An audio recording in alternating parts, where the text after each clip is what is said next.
Dari mana dimulai kemenangan di akhir zaman?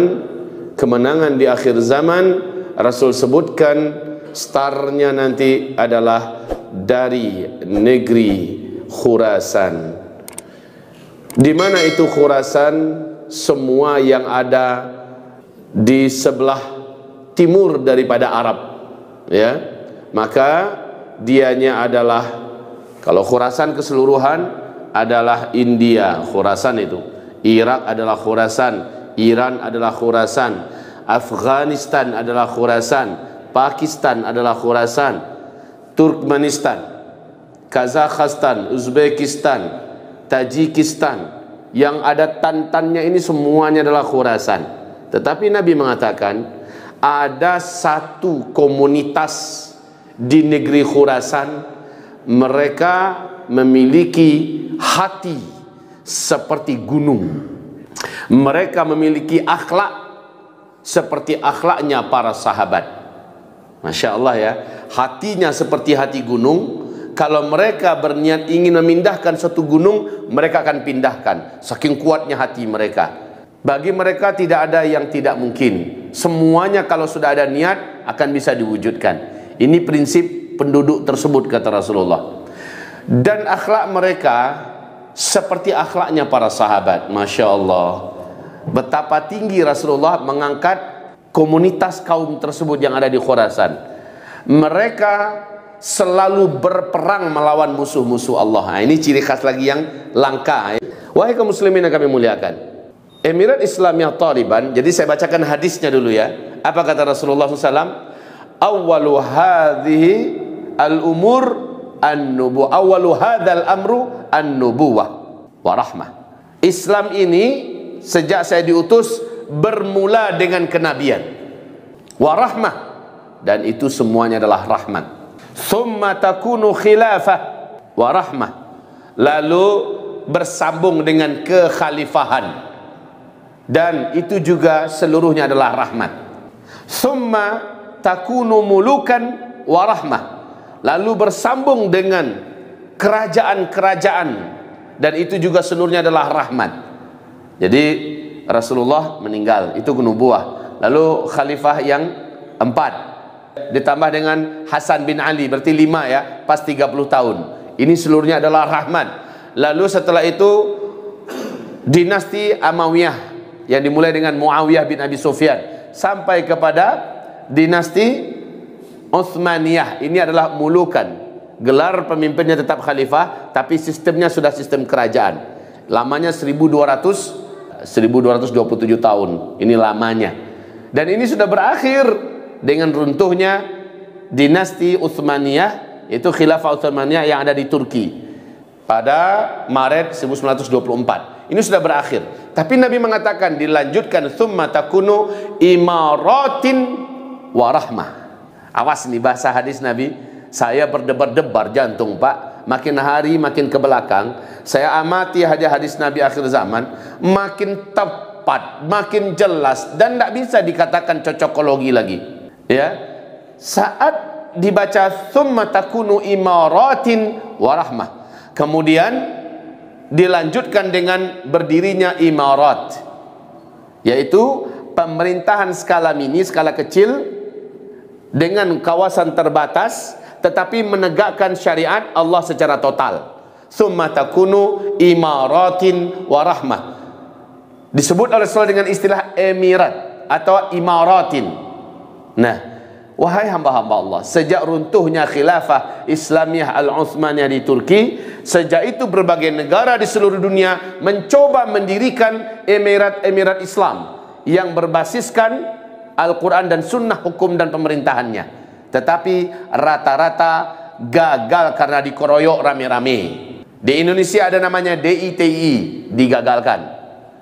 Kemudian setelah itu bersambung di Mesir, ada upaya di mana Ikhwanul Muslimin mencoba berdaulat, digagalkan.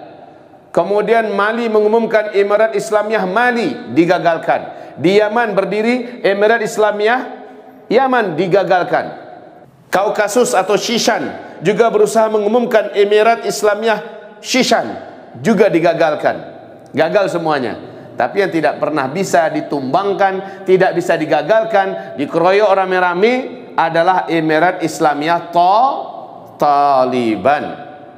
Sejak mereka berdiri, wahai Bapak Ibu yang kami muliakan, sejak mereka berdiri, mereka oleh beruang merah, yaitu penguasa dunia sebelah timur saat itu, Uni Soviet, mengerahkan semua kekuatan militernya, tentaranya untuk menghabisi Emirat Islamiyah Taliban ini. Saat itu Amerika ikut membantu dan membela Emirat Islamiyah Taliban. Tapi mereka tahu sajalah kita main belakang-belakang aja, Pak.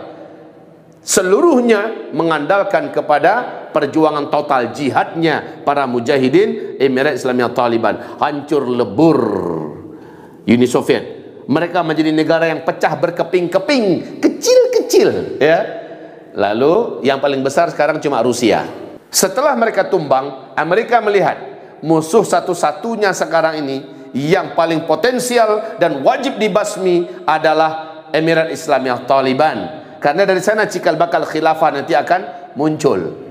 Maka mereka melihat bagaimana Emirat Islamiyah Taliban mengumumkan pemerintahan Islam di Afghanistan, total menjalankan Al-Quran Sunnah sebagai hukum dan dasar undang-undang negara.